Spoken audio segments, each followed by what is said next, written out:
Yesterday and again this morning, Commissioner Justice Sinclair spoke about bearing witness as a principal purpose of the TRC, bearing witness to what happened at the residential schools and doing so in a way which tells the truth and which fosters genuine reconciliation. Those witnesses need to be heard, and we embrace the invitation to listen, to engage in a relationship-building process, to join in bearing witness, to working together towards a new future based on an honest dealing with the past. David MacDonald, in a collection of essays, Speaking My Truth, put the challenge to the churches, I think, in a helpful way. He wrote, "We are being invited to learn the whole truth of Indian residential schools and to share that truth with one another. We are being invited to live out the various apologies we've made. We're being invited to walk with Aboriginal women, men, and children, to listen to them, learn from them, honor them, celebrate with them the victory of our true humanity, the recovery of our true humanity." Here in Saskatoon, the director of the Office of the Treaty Commissioner of Saskatchewan, Perry Lafon, put the same challenge this way.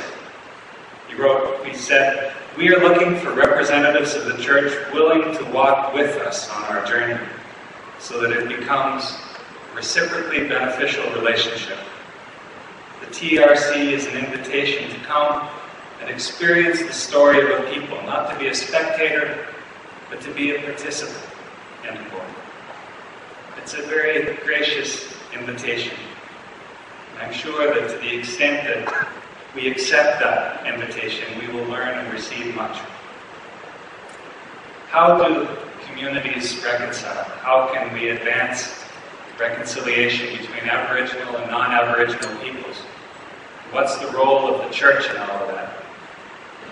I think the TRC process is a very edifying and skilled and excellent way to begin. The schools were part of a policy of deliberate cultural assimilation of Aboriginal peoples.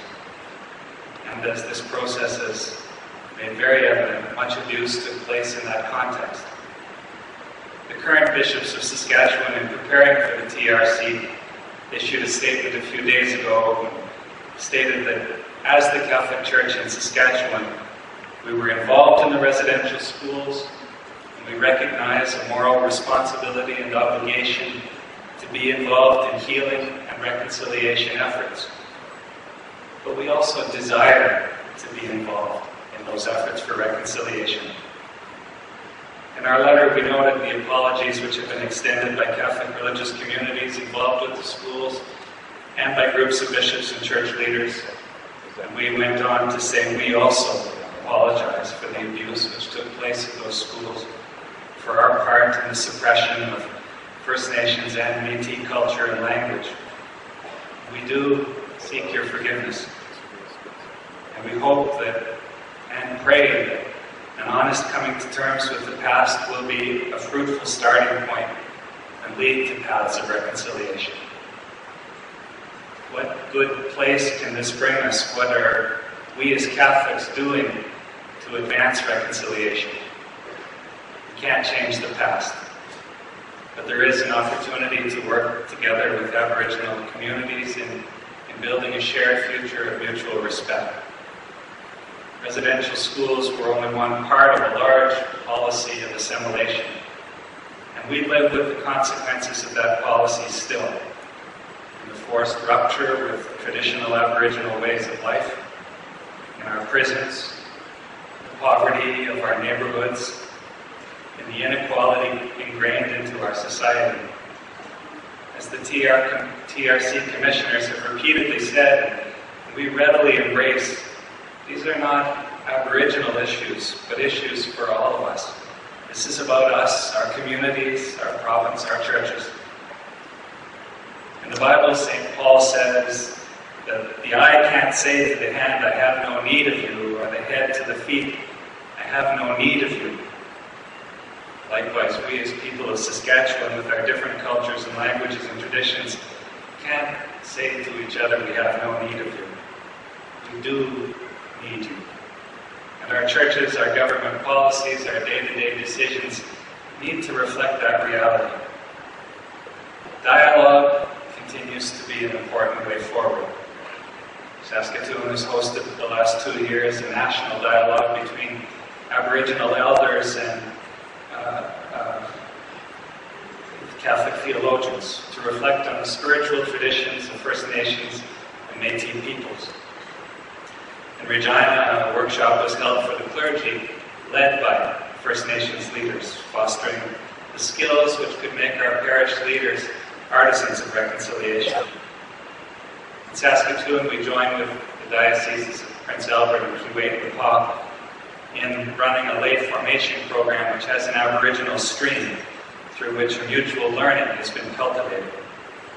Several of our women's and men's religious communities work on reservations or in city parishes at the service of Aboriginal Catholic communities. We work with Aboriginal peoples in prison. We have an elder in a ceremonial room in our Catholic hospital here. We have a Catholic school here in Saskatoon of Skye. The drummers this morning were from there, which models a different style of education where cultural programs and First Nation languages are taught. But we know that we are just at the beginning, and that our parishes and communities need to learn to pray together in a way that honors First Nations traditions. And especially, we need to walk together in advocating for justice and healing. This coming October, a young First Nations woman from the 17th century, Kateri Tekakwitha, will be canonized as a saint at the Vatican for her exemplary goodness and holiness. For our First Nations and Métis communities here, Catholic communities, this is a tremendously important event, and an important event for all of us. Hopefully it will initiate us in learning to better receive and value the gifts of Aboriginal Catholics in our parishes and communities. We hope that our Aboriginal Catholics and Métis Catholics will help us to serve better the larger Aboriginal and Métis communities. As the Diocese of Saskatoon, who are learning from the neighboring Diocese of Prince Albert, who recently set up a Council of Elders, our contribution to the banquet box on Sunday morning will be our commitment to establish, as soon as possible, an advisory board, perhaps better a circle, bringing together Aboriginal and non-Aboriginal church leaders to further the dialogue and bring about concrete action in our communities to heal relationships among cultures and to ensure that the gift Aboriginal people bring to our world are seen, heard, and lived within our parishes and in our communities. It's one small way of trying to carry forward the insights and experiences of this TRC gathering, for which we are very grateful.